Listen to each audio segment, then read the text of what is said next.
O mundo ocidental é construído em cima da sabedoria e tradições dos gregos antigos. O que sabemos deles baseia-se em lendas e anedotas. Os gregos são famosos não só por seus guerreiros, atletas e deuses da mitologia, mas pelo panteão de filósofos. Embora não procurassem soluções com aplicações práticas, eles mostraram o mundo com uma abordagem científica. Ao se perguntarem sobre questões chaves do tipo de onde viemos e para onde as coisas vão, ou como as coisas funcionam e por quê, os antigos gregos foram os primeiros da história a olhar o mundo à sua volta com olhos inquiridores. Sua busca por uma compreensão das leis da natureza propuseram um mundo separado dos deuses. Isso deu início a uma nova era de pensamento racional que levou ao nascimento da ciência e da tecnologia. Esse é o legado da sabedoria dos gregos. Sabedoria e antiguidade. Os gregos.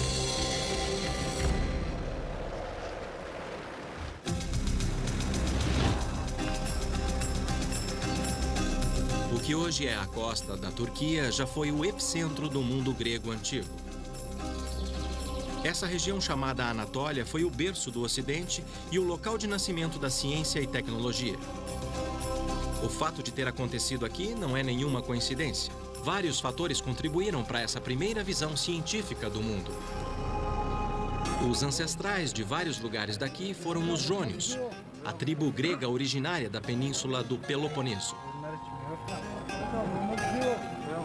Os jônios foram expulsos de seus lares por povos navegadores e saqueadores. Sem um lugar para ir, os jônios imigrantes se estabeleceram quase 500 quilômetros a leste, do outro lado do Egeu, que hoje pertence à Turquia moderna. Imagina-se que a migração forçada trouxe um efeito ruim, mas que logo se transformaria em vantagem.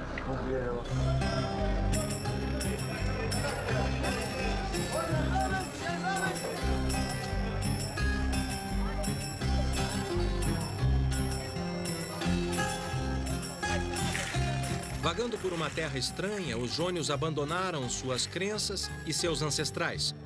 Com o tempo, isso gerou uma abordagem mais prática e racional da vida, pois eles não tinham certeza se seriam expulsos outra vez.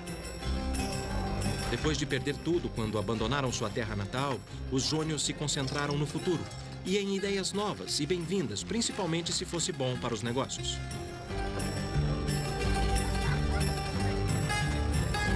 Graças à sua localização, comércio e portos, os jônios aproveitavam as ideias de qualquer um, fossem egípcios, babilônios, persas ou mesopotâmios. Quando seus vizinhos, os lídios, inventaram as moedas, os jônios foram os primeiros a usar. E quando os fenícios inventaram o alfabeto, a história teve outra guinada. Agora eles podiam registrar sua língua falada. Até então, o conhecimento era passado oralmente de uma geração para outra e de mestre para aprendiz.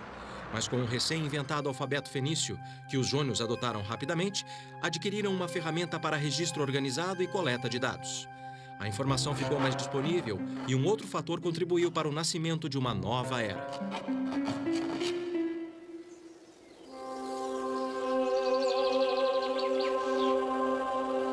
Até aquela época, o mundo acreditava ser regido por deuses que expressavam sua fúria através de fenômenos naturais, enchendo os antigos de medo.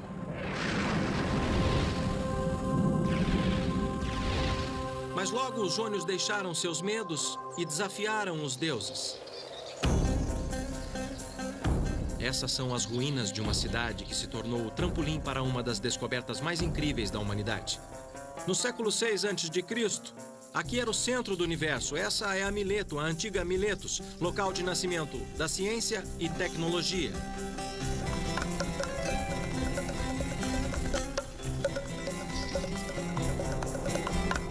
Encravada na colina, o horizonte acena. Livres de seu passado e arrastados para a prática, os jônios devem ter observado. Eu soube de um cidadão de Mileto que viajou pelo Mediterrâneo e tornou sua cidade famosa. Seu nome era Tales. Em suas viagens, ele juntou não só riquezas, como informação. Até onde sabemos, Tales foi a primeira pessoa a descobrir as leis da natureza. o que fez dele o primeiro cientista e o descobridor das ciências naturais. Suas observações revolucionárias e intuição provaram que havia ordem no mundo, não um mero caos criado pelo capricho dos deuses. Durante suas viagens, as mais notáveis para o Egito, Tales combinou suas observações com as deles. Sua intuição o levou a crer que o homem não estava à mercê dos deuses e que a natureza operava como um mecanismo, uma máquina que seguia suas próprias leis. Leis que tornavam as coisas previsíveis, e Tales era faminto de aprendê-las.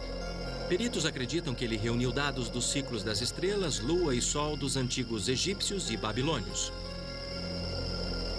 Tales descobriu um padrão, e quando ele o aplicava para prever os fenômenos naturais, ele se tornou a primeira pessoa na história a prever um eclipse, o que deve ter realmente chocado o mundo antigo. Isso não provava que a natureza tinha leis que não eram regidas pelos deuses? Tales desafiou os deuses e logo desmistificou o mundo. Ele deixou de lado a tradição e, num esforço para entender as leis, fez uma pergunta crítica: por quê? Isso se tornou o fundamento da ciência. Mas Tales também provou que conhecimento teórico tinha valor prático. Tanto naquela época como hoje, azeitonas e azeite de oliva eram os produtos mais exportados da Jônia. Tales desconcertou seus contemporâneos quando previu uma colheita particularmente abundante, muito antes que alguém pudesse perceber. Fazer isso era tão presunçoso quanto prever o humor dos deuses. E para mostrar que falava sério, Tales comprou todas as prensas de azeitonas da região muito antes da época da colheita. Não sabemos como ele fez isso, mas sua previsão se tornou realidade. Então, todos os fazendeiros tiveram que ir até Tales para prensar a azeitona e receberam sua primeira lição sobre o valor da ciência. Tales estava cercado de linhas e ângulos tradicionais das fazendas ao redor de Mileto. Suas observações e os padrões similares que ele viu em suas viagens podem ter lhe dado a ideia para descrever o mundo em termos sistemáticos e procurar regras que funcionassem em todos os casos. Os métodos de construção dos egípcios e registros antigos relacionando ângulos, triângulos e círculos podem ter motivado Tales a formular suas próprias teorias geométricas. Tales se tornou o pai da geometria. Suas descobertas formam o núcleo da ciência e tecnologia moderna e descrevem as regras básicas do mundo físico.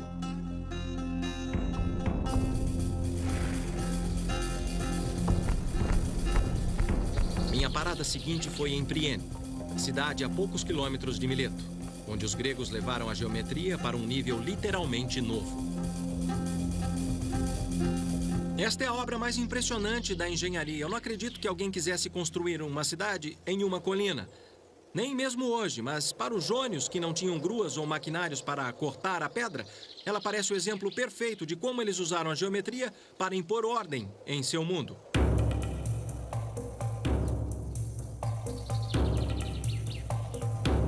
Acredita-se que no século IV a.C., cerca de 4.000 pessoas viviam aqui. Para organizar a cidade e deixá-la linda, os gregos usaram um sistema de grade. Ninguém sabe ao certo como eles criavam os quarteirões.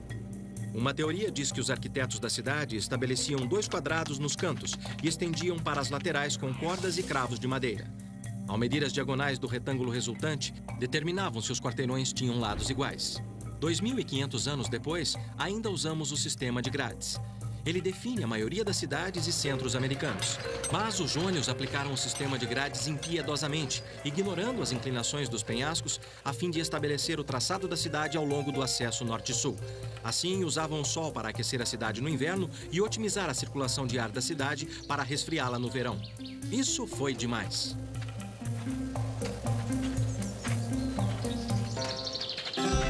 Ao perambular pelas ruínas antigas e colunas quebradas, eu fiquei maravilhado com sua perfeição. Na busca pelas regras básicas da natureza, os gregos antigos descobriram o cosmos. Cosmos é uma palavra grega e sinônima para ordem e beleza. O que para nós é maravilhoso, para os gregos era cósmico. Para Para seguir o trajeto da ciência e tecnologia até seu próximo marco, eu atravessei o Egeu para visitar outro local inovador, onde uma antiguidade foi considerada uma maravilha do mundo. Ela teria sido impossível sem a aplicação da geometria. Com Tales começou uma nova era, na qual os gregos substituíram o mito e o dogma tradicional por uma abordagem crítica, fazendo a pergunta por quê. A observação se tornou mais poderosa que o mito, e a aplicação da regra, o teste final. Agora eu estou na Grécia moderna, na ilha de Samos, uma das ilhas mais prósperas do mar Egeu. A antiga Samos tinha uma economia emergente, nutrida pelo mar. Na cidade antiga de Tagane, agora chamada de Pitagório, devido a um de seus habitantes mais famosos, a questão de armazenamento de água potável suficiente para os cidadãos inspirou uma das maravilhas do mundo antigo. Ela fica embaixo dessa montanha. Acreditem ou não, eles usaram a geometria para construir túnel. Eu estou no túnel Eupalinos, chamado assim em homenagem a um engenheiro que o projetou. Por volta de 522 a.C., os antigos o cavaram através do Monte Castro. A água era trazida de uma nascente até a entrada norte do túnel.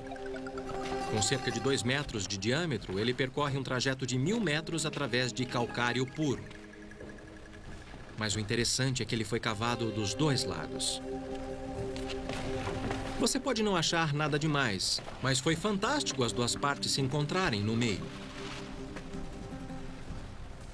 Um pouco mais à frente fica o ponto onde as 2 metades do túnel se encontram. Infelizmente, nenhum registro sobreviveu para mostrar como Eupalinos fez. Hoje, a maioria dos cientistas concorda com as teorias de Herão da Alexandria, que viveu no século II a.C. Ali, Herão descreve como Eupalinos fez. Os engenheiros antigos mediram a distância em volta do Monte Castro usando ângulos retos.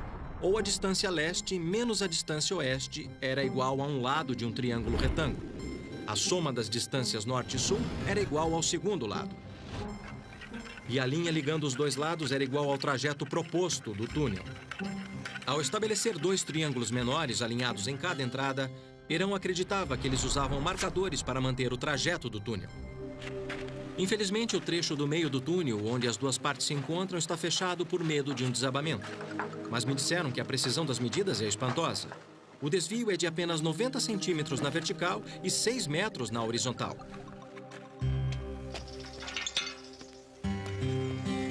Quase não dá para acreditar que eles usaram apenas picaretas, martelos e cinzéis para cavar 7.000 metros cúbicos de rocha.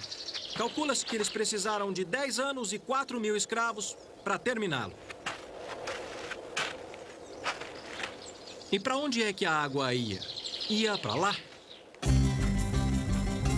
Na saída sul do túnel, a água passava por um duto subterrâneo até a cidade de Pitagório. A cidade que ficou famosa não apenas por suas águas refrescantes, como também por seu filho mais famoso, Pitágoras. Ele dizia que conheceu Tales quando era jovem. E como Tales, Pitágoras era um observador ávido. Mas Pitágoras também era músico. Ele tocava lira, um instrumento grego tradicional. A música era e é parte da cultura grega. Observação combinada com música e matemática levaram-no a uma importante percepção. Ao fazer experimentos com apenas uma corda, Pitágoras reconheceu uma relação espantosa. Algumas pessoas consideram Pitágoras um dos homens mais importantes que já viveu. Tudo começou com seu famoso experimento no monocórdio, quando ele abriu os olhos para um fenômeno espantoso. Ele descobriu que o tom de uma corda dedilhada correspondia à sua extensão, e esta é a parte crítica em uma razão que podia ser expressa em números. A teoria de Pitágoras era de que havia uma relação entre os intervalos musicais e a extensão da corda. Ele ligou as consonantes musicais à razão matemática. Essa razão representa os diferentes tons musicais.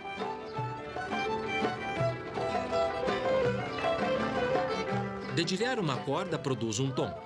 Ao dividir o comprimento da corda pela metade, pressionando a corda no traste de metal, a frequência do som é dobrada e a nota produzida é 1/8 acima. A razão da oitava é, então, 1/2. Pitágoras acreditava que a ordem matemática aplicada à música era um exemplo do princípio numérico que fundamentava o universo. Para Pitágoras, o número era uma quantidade física descoberta por experimento. A ideia de cosmos era ordem e harmonia, usando proporções expressas em números matemáticos. Pitágoras acreditava nisso, e muitos concordavam com ele, inclusive Einstein. O experimento com o monocórdio alimentou a crença entre os cientistas antigos que havia uma regra fundamental para tudo. O pensamento de Pitágoras sobre a harmonia ia além do cosmos. A beleza estava em todo lugar, e ele buscava harmonia nos princípios básicos da vida cotidiana. Em suas escolas por toda a Grécia, Pitágoras dava seminários de harmonia interior, seguindo a teoria de uma mente sã em um corpo são. Inspirado por Pitágoras, fiquei intrigado com o começo da medicina ocidental como ciência, outra área que os antigos gregos mostraram o caminho. Isso significava uma visita ao Peloponeso, o primeiro lar dos jônios, hoje a 1 hora de avião de Samos. Asclépio, antigo deus da medicina, era o ponto central de um culto que varreu toda a Grécia no século V a.C. Quase todas as cidades tinham um santuário de Asclépio dedicado à saúde de seus cidadãos. O renomado centro de cura que visitei em Epidauro foi o maior de todos. Ele era famoso por suas curas. Se você fosse deficiente, cego ou sofresse dos rins, este era o lugar para visitar. Evidências mostram que sacrifícios, orações, repouso, dieta, água limpa e ar fresco eram as principais receitas. Para mim, parece bom. Os santuários de Asclépio se tornaram os precursores das clínicas de saúde. Mas os gregos antigos também foram pioneiros na cura pelo poder da mente. Os Asclepíades eram populares por suas práticas psicanalíticas. Uma visita a Epidauro era para os gregos o que é um sofá de analista para nós. Esse teatro em Epidauro era um lugar famoso por aliviar a ansiedade. Seu tamanho já mostra o quanto o culto asclepíade da medicina alternativa era popular. Com 15 mil assentos, ele era quase do tamanho do Teatro de Atenas, que na época era o maior da Grécia Antiga. Ir ao teatro fazia parte da cura. Segundo os gregos antigos, pôr para fora suas emoções através de uma apresentação teatral tinha um efeito purificador. O teatro era mais que um lugar de entretenimento. Era um lugar de catarse. Estou 22 metros acima do palco e posso ouvir o som de um alfinete caindo, ou um fósforo riscado. A descoberta de como o som viaja influenciou o design do teatro. Funciona assim. Construído na encosta de uma colina, 55 fileiras de bancos inclinados são dispostos num semicírculo perfeito de 53 metros. Já que as ondas sonoras viajam em um movimento circular como as ondas na água, elas se irradiam de forma simétrica fora do palco. As ondas iniciais intensificam as outras conforme refletem da estrutura de pedra. Essa capacidade excepcional de reforçar o som explica a proeza da acústica superior. Seja explorando a psique humana ou construindo um teatro, os gregos antigos buscaram transformar as abstrações da natureza em regras que podiam guiar suas vidas. A dieta era uma grande preocupação, pelo menos nas classes elevadas. Essa era a fórmula de saúde de Hipócrates. Pessoas gordas ou que queriam emagrecer deviam fazer esforço com o estômago vazio e depois comer alimento nutritivo logo após o exercício. Devia fazer uma refeição por dia, não se lavar e dormir em sofá duro. E a recomendação mais espantosa era caminhar nu tanto quanto possível. Aqueles que queriam ganhar peso deveriam fazer o contrário. Era a sabedoria da antiguidade. Falar o quê? Atenas ecoa as conquistas de seus antigos fundadores como nenhuma outra cidade. Aqui, os atenienses antigos construíram seus templos mais sagrados, dando forma aos deuses, criando lares de pedra para eles. Enquanto apreciamos sua beleza exterior, os gregos antigos entenderam que a beleza tinha uma fórmula básica. Eles sabiam que o segredo da beleza era a proporção, que as gerações posteriores chamariam de seções douradas. Em outras palavras, uma linha reta é dividida em 2 segmentos diferentes para que a razão de toda a linha seja tanto para o segmento maior quanto para o segmento menor. Essa subdivisão é chamada de seção dourada. A mesma razão pode ser usada para criar um retângulo, como também um espiral natural, quando a porção de um ciclo é inscrito em cada seção do triângulo dourado. Para muitos, o espiral dourado reflete um padrão na natureza. A percepção das razões dos gregos levaram a uma das maiores conquistas arquitetônicas do mundo antigo. O Partenon foi lendário até mesmo na antiguidade.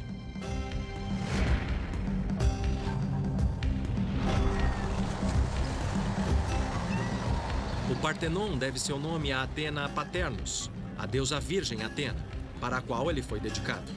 Atena era a deusa padroeira de Atenas e também da ciência e tecnologia.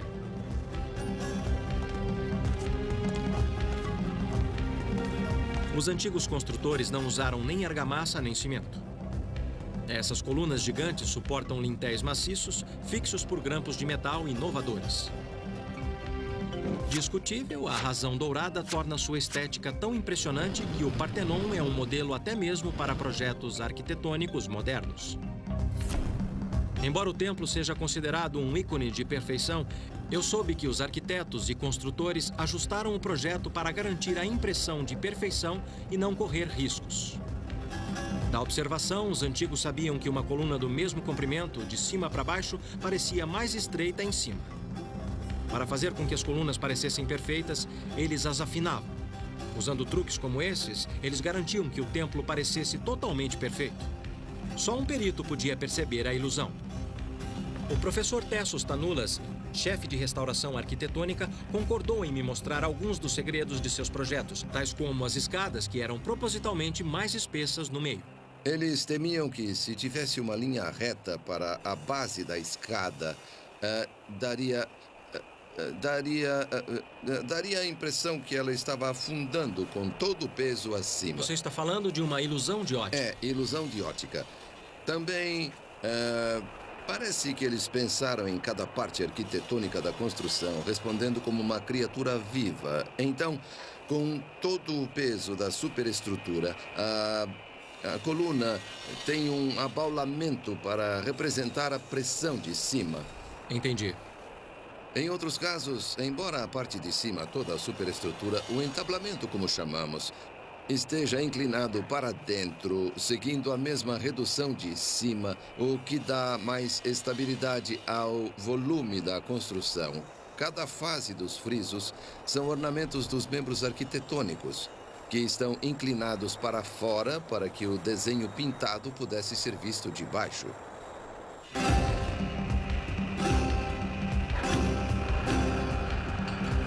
O Partenon passa por uma série de reparos. Deu?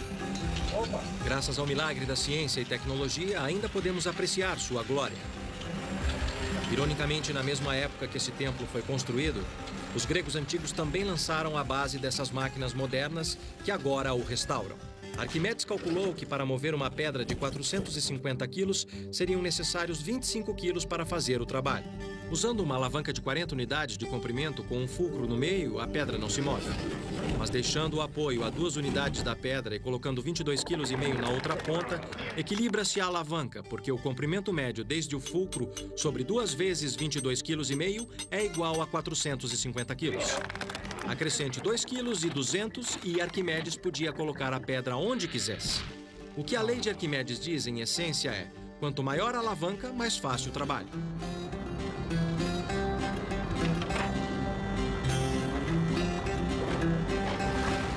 Gruas, polias, roldanas e roscas operam sob o princípio da alavanca.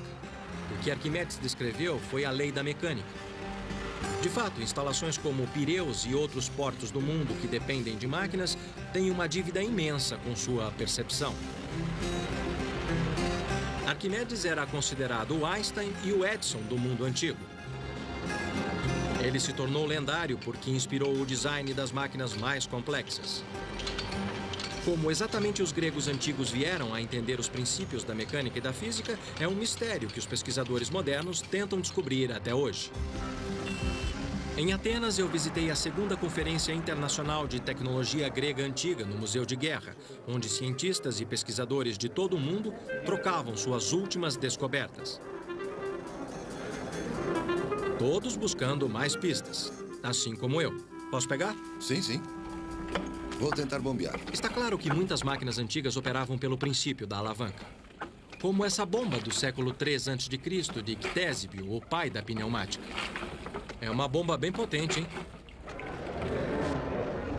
Nesse distribuidor de água sagrada, um ponto pivô substituiu o fulcro, mostrando como os inventores antigos começaram a criar dispositivos mais complexos.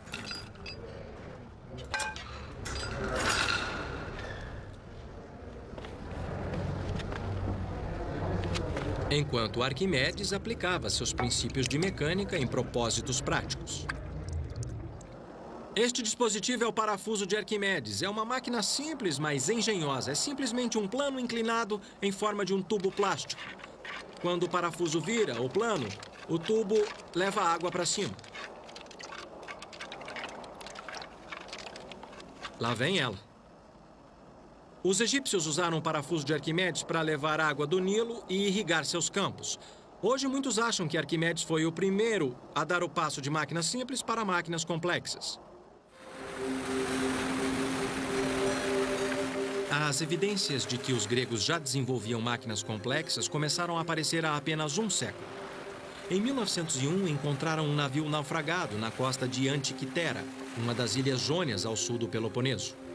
Ele revelou pela primeira vez a enorme gama de ideias e conhecimento que os antigos tinham. As esculturas encontradas no naufrágio datavam do século I a.C. Ofuscada pela beleza das estátuas, os fragmentos de uma das maiores descobertas científicas da história passaram despercebidos até 1976. Essa peça amorfa estava coberta de vegetação marinha, mas radiografias feitas em 1993 revelaram uma engrenagem complexa por dentro. Com um mecanismo tão velho assim, foi uma surpresa encontrar engrenagens. Pensava-se que elas tivessem sido inventadas 1.500 anos depois. Logo, essa peça de aparência insignificante é um dos maiores achados tecnológicos. Corroída e esfarelando depois de ficar submersa em água salgada por 2.000 anos, sua corda e engrenagens apresentaram perguntas intrigantes aos cientistas. Em qualquer lugar do céu... Um desses cientistas é Michael Wright, pesquisador britânico que construiu uma réplica que ele apresentou nessa conferência. Esta é uma máquina extraordinária e complicada. O que ela faz? Bom, na minha opinião, é um planetário. Lembre-se de que era uma época em que as pessoas pensavam que a Terra era o centro do universo. Ela mostra o lugar do Sol, da Lua e 5 planetas que eles conheciam no céu. E a parte de cima contém informação adicional útil, como a contagem de anos. Entendi. É tão complicado quanto parece. Quantas engrenagens tem aí? Quantas partes móveis ele tem? Chega a centenas. Na verdade, eu coloquei 76 engrenagens aqui dentro. 76 engrenagens? E essa é uma réplica exata do original? No original, eu encontrei 31 engrenagens. Tá. Mas você deve entender que para funcionar, para ter sentido, é preciso acrescentar muito mais. Tá certo. Porque está muito estragado. Entendi.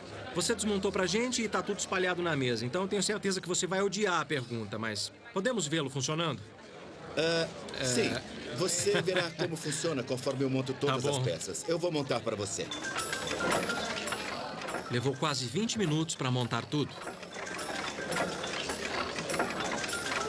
Mas foi emocionante ver um instrumento de 2.000 anos funcionando.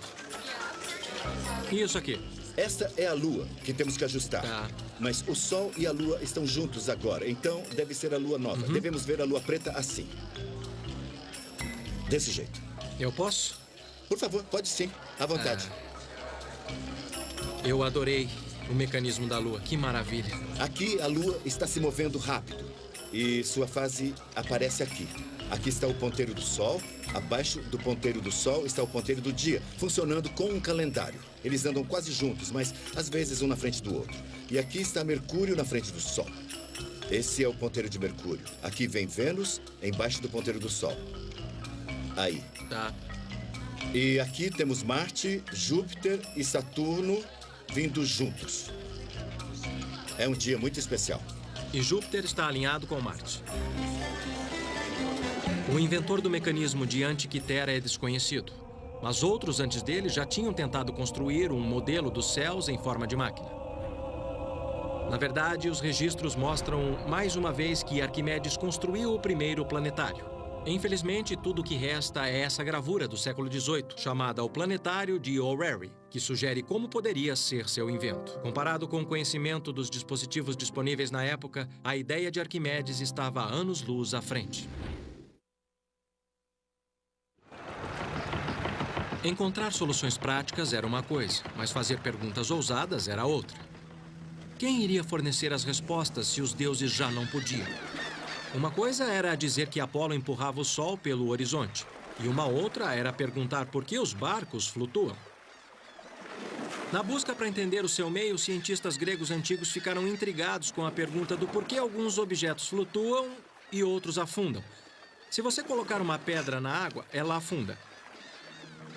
E num espaço confinado como este aqui, ela também derrama água pela borda. O que acontece é que esta pedra está retirando seu próprio volume de água. Isso se chama deslocamento de água. Mas se você colocar um toco de madeira na água,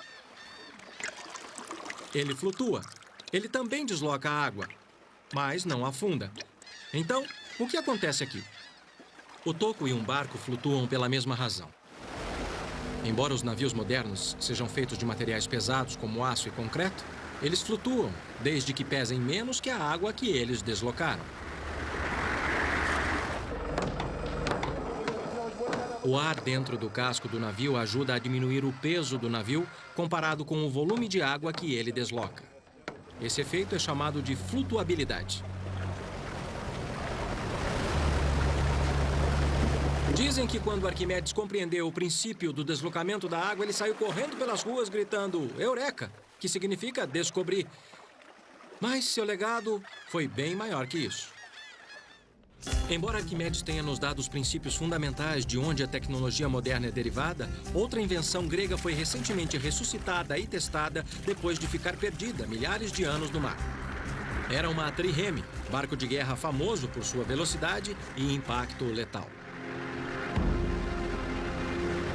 Navios como esse se tornaram um orgulho da marinha grega antiga e o terror do mar Mediterrâneo. Tudo o que sabemos a respeito de triremes vem do dramaturgo Ésquilo, fundador da tragédia grega. Como testemunha ocular, ele nos conta das triremes derrotando os invasores persas na Batalha de Salamina, apesar destes estarem em número maior. Jamais uma peça original de trireme foi encontrada, o que dirá um barco inteiro. Tudo o que restou foi o drama que Ésquilo escreveu, até que os arqueólogos descobriram galpões de triremes antigas. Podemos colocar 170 homens remadores. Marquei uma visita ao almirante Iohannis Koliniatis, que passou 5 anos juntando as pistas para reconstruir esse lendário navio de guerra grego. Eu queria saber como descobriu o comprimento das triremes. Vamos começar com o comprimento. Sabemos o comprimento do galpão, onde as triremes eram mantidas. E o seu comprimento não podia ser maior que o comprimento do galpão, que é de aproximadamente 33 metros. Entendi. Os galpões também indicaram que a largura devia ser de 4 metros. E a geografia da Grécia forneceu outra pista. Considerando que as triremes ancoravam em praias, o calado não podia ter mais de 1,20 m. A experiência prática obtida durante o processo de reconstrução e os registros históricos ajudaram a formar o retrato de como esse lendário navio de guerra devia ser. Que tipo de madeira vocês usaram para fazer o barco? O casco é feito de madeira de pinho. E alguns lugares especiais são de carvalho. Das florestas da Ática, que eram cheias de pinheiros na época. Tá certo. Madeira de pinho e uma quilha rasa tornavam a trireme rápida e ágil, permitindo aos antigos deslizar sobre a água quase como um hidrofólio. Outra fonte crucial para o segredo da trireme é uma lista de suprimentos navais atenienses, encontrada no século XIX. Ela incluía 170 remos, divididos em 62 para o convés, 54 para os convéses do meio e de baixo, e cada remo precisava de alguém para puxar. Parece que era muita gente num lugar apertado. Será que eu posso remar para ver? Sim, por que posso? Não? Vamos remar. Vamos lá. E veja como é difícil chegar ao lugar. É difícil mesmo. Então você imagina como era difícil com 170 homens. Claro, é bem apertado, né? É bem congestionado.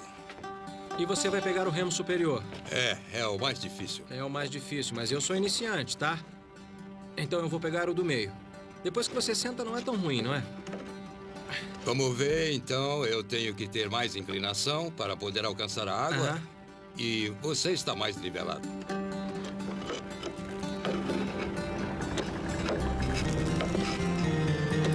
E eu faço muito mais força. Presume-se que funcionava assim. A trireme tinha 3 bancos de remadores, daí o nome.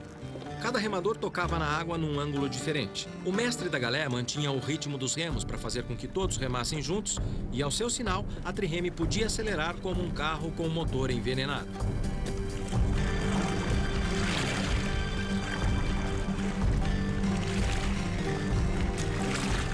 Usando todas essas pistas, o Olympias foi construído. E em 1988 fizeram os testes para ver se a réplica ficou à altura das triremes antigas. Uma tripulação de atletas e remadores profissionais foi treinada e entrou nas águas do Egeu. Nos testes, quanto tempo levou do arranque até a velocidade máxima? No arranque, durante o teste com a réplica, nós levamos 37 segundos. E qual foi a velocidade máxima que conseguiram atingir com uma tripulação treinada e todos os remos em força total? A partir de dados históricos, soubemos que a velocidade máxima devia ser em torno de 8 nós e meio. E isso também foi provado durante os testes que fizemos com a réplica.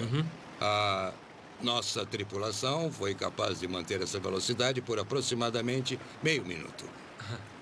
Depois, eles já não tinham mais força para manter aí já ficaram essa exaustos. velocidade. Conforme o teste mostrou, a resistência da marinha grega permanece lendária. Mantendo uma velocidade de 7 nós e meio, que equivale a 14 km por hora, parece mais lendária que realista. Mas, por outro lado, esses eram navios de guerra, e sua velocidade era uma questão de vida ou morte. Mais velocidade significava maior impacto, e velocidade era crucial para a principal arma da trireme, o esporão de bronze. Forjado por ferreiros gregos antigos, ele era usado para partir os barcos inimigos ao meio. Era feito de bronze e era a arma principal. E o esporão exercia uma força no barco inimigo na ordem de 65 toneladas. Então, toda essa força, 65 toneladas, eram concentradas nesse ponto. É, isso mesmo. Velocidade e agilidade fizeram da trireme uma arma devastadora. E dos gregos, os mestres do mar. A vitória no mar era reforçada pela engenhosidade em terra. Havia outra inovação grega antiga, que fornecia uma força avassaladora por terra. O mar Mediterrâneo trouxe prosperidade para os gregos antigos, mas também trouxe conflito.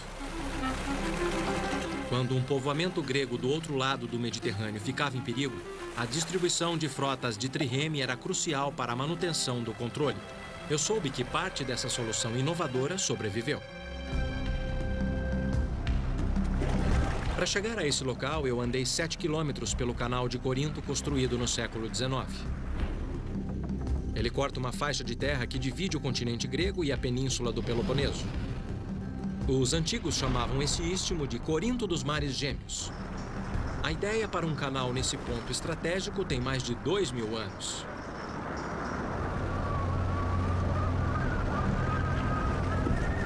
Periander, um dos 7 sábios da antiguidade, foi o primeiro a propor. Mas no fim ele recuou porque temia que isso desagradasse os deuses. Então veio o imperador Nero, que deu início à construção. Mas ele morreu e a construção não avançou. O mais incrível é que o canal de hoje segue seu plano. Fiquei me perguntando se Nero pensou que teria que remover 1.200.000 metros cúbicos de terra para terminar essa obra. Certamente teria valido a pena, pois esta passagem sempre teve um papel importante na história da Grécia para passar de um lado para o outro do Mediterrâneo. Exércitos, mercadorias e pessoas, tudo tinha que passar por aqui.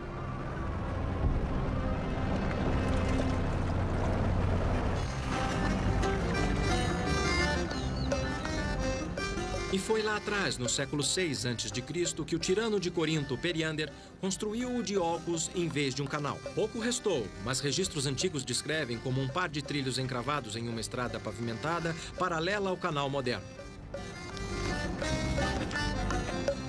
Se você estivesse aqui há cerca de 2000 anos, você poderia ver 170 homens, cada um carregando o seu remo, marchando pelo istmo.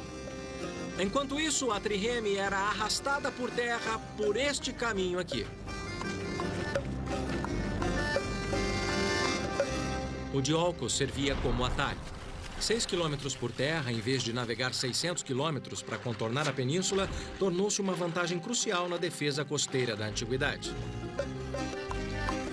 Eu examinei os sulcos profundos nos trechos que restaram do Diolcos.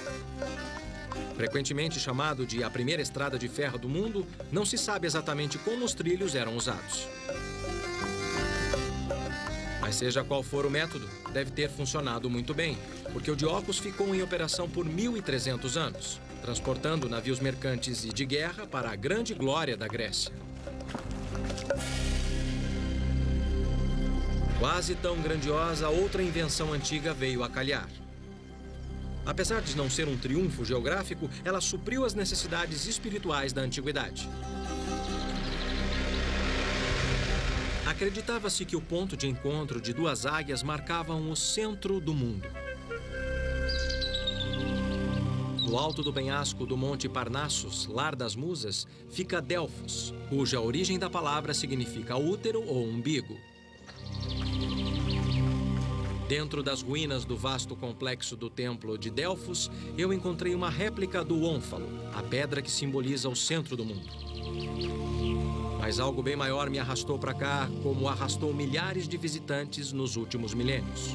Desde 750 a.C., Delfos era famosa por seu oráculo, um lugar dentro do templo de Apolo onde os devotos podiam perguntar ao seu Deus sobre seu futuro. As perguntas eram respondidas pelos sacerdotes que interpretavam as respostas de uma mulher através da qual Apolo falava. Para surpresa, a pesquisa moderna revelou como a previsão em Delfos se baseava em método científico. Poucos sabem que os sacerdotes de Delfos contavam com dados e conhecimento concreto. Fragmentos de informação sobre costumes estrangeiros, políticos e até do clima eram organizados numa espécie de conselho interdisciplinar com 90 sacerdotes. Eles eram as pessoas mais bem informadas da antiguidade e, com tempo suficiente, davam uma resposta elaborada sobre qualquer coisa. As respostas eram ambíguas, mas plausíveis, e com um pouco de detalhes jogados aqui e ali, se tornavam muito inspiradoras. Guerreiros e reis como Alexandre o Grande vinham aqui em busca de um sinal, uma indicação dos deuses sobre o destino da nação. Hoje sabemos que eles estavam em boas mãos. Os sacerdotes de Delfos entravam em contato com informantes e outros sacerdotes do Antigo Mundo. Eles chegaram a estabelecer o que hoje chamaríamos de a primeira central de inteligência de dados. Eles podem ter usado ainda estatísticas e cálculos. Métodos similares aos aplicados em Delfos estão em uso até hoje. Confiando na informação em vez dos deuses, os sacerdotes de Delfos criaram a base para a reunião de dados. De fato, a metodologia de previsão do oráculo de Delfos é reconhecida no mundo dos negócios de hoje. É sempre comovente imaginar o grau de sabedoria da antiguidade. É tentador buscar no futuro respostas para questões de ciência e tecnologia que persistem, quando na verdade há pistas no passado. Os gregos antigos descobriram a relação básica de razões e números que, pelo que nós sabemos, ainda contém a chave do universo. Eles revelaram os princípios fundamentais da mecânica que governa nosso mundo e estabeleceram a base da tecnologia moderna. Foram os primeiros a fazer a pergunta crucial: por quê? E exigir uma resposta racional e científica. Em muitos casos, a resposta que eles deram continua sendo a melhor que nós temos. Na Grécia Antiga, há 2.500 anos, uma revolução mental fez o mundo tremer. E com isso, os gregos abriram nossos olhos, não apenas para as leis básicas da natureza, mas para um mundo e o universo distante.